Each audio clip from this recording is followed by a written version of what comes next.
পরপর 3 দিন খাজা বাবার দোকান থেকে খালি হাতে ফেরার পর চতুর্থ দিন বটতলা বাজারে গিয়ে দেখি একটা ভ্যানের উপর একটা টুকরি, সেই টুকরির উপর অনেকগুলো আধা লিটারের সয়াবিন তেলের বোতল, রূপচাঁদা ব্র্যান্ডের। লাইলিকে পেয়ে মজনু যেমন খুশিতে আনন্দে লাফিয়ে উঠেছিল, শিরিকে পেয়ে ফরহাদ যেমন পাগল হয়ে গিয়েছিল, আমার অবস্থাও তখন তেমন। কারণ আমার গৃহ সহকর্মী বিলকিস আপা বলে দিয়েছে যে ঘরে এক ফোঁটা তেল নাই, তেল না আনলে রান্না বন্ধ। রান্না বন্ধ মানে আমার খাওয়া বন্ধ, তো আমি খুশি হব না? কিন্তু কিনতে গিয়ে দেখি ব্যাপারটা আমি যা ভেবেছিলাম ব্যাপারটা আসলে তা না। মানে আমি ভেবেছিলাম এটা রূপচাঁদা ব্র্যান্ডের সয়াবিন তেল, কিন্তু দেখলাম যে আসলে এটা রূপচাঁদা ব্র্যান্ডের না। কি ব্র্যান্ড? রূপসা ব্র্যান্ড। এই নাম আমি জীবনে শুনিনি। মানে রূপচাঁদা ব্র্যান্ডের যে লোগো, সেই লোগোটা হুবহু, শুধু রূপচাঁদার জায়গায় রূপসা লেখা। কিন্তু আমার আসলে কিছু করার ছিল না, আমার হাতে তো কোনো বিকল্প নাই, আমাকে কিনতেই হবে। রূপসা হোক ঝাপসা হোক একটা কিছু কিনতেই হবে, নাইলে খাওয়া বন্ধ।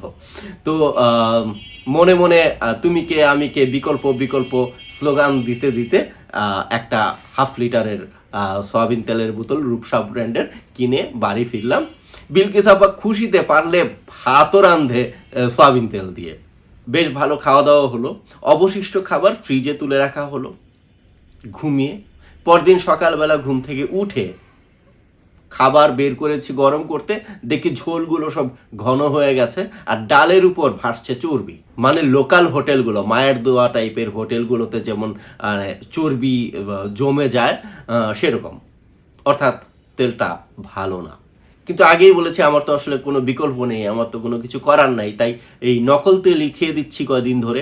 আর প্রতিদিন বাজারে বা দোকানে খোঁজ নিচ্ছি যে আসল তেল কবে আসবে, কিন্তু কোনো সুখবর এখনো পর্যন্ত কোনো দোকানদার আমাকে দিতে পারেনি। বরঞ্চ এক দোকানদার খুব মজার একটা কথা বললো কালকে রাতে, বললেন যে সব তেল এখন সিন্ডিকেটের দখলে, সিন্ডিকেট দাম না বাড়া পর্যন্ত এই তেল বাজারে পাওয়া যাবে না।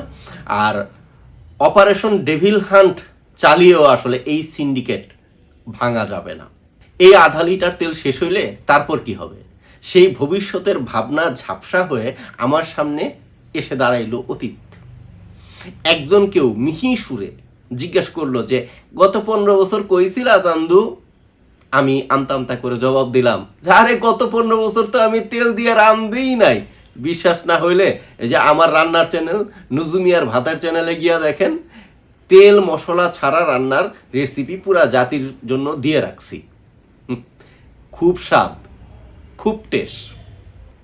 যা হোক, মূল কথা হচ্ছে বাজারে বেশ অনেক দিন ধরেই, মানে সপ্তাহ পার হয়ে গেছে সম্ভবত, তেল নেই।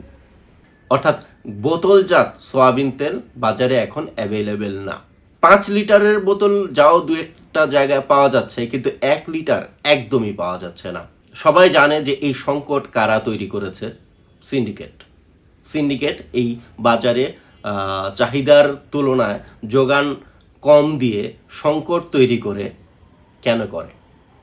দাম বাড়াতে। আমাদের বর্তমান সরকার, তাদের কাছে আমার বিনীত অনুরোধ, কিছুদিন আগেই তেলের দাম এক দফা বেড়েছে। মানে গত 6 মাসে এই অন্তর্বর্তীকালীন সরকার দায়িত্ব নেওয়ার পরে একবার অলরেডি সয়াবিন তেলের দাম বেড়েছে এক প্রস্থ, আবারও বাড়ছে হয়তো।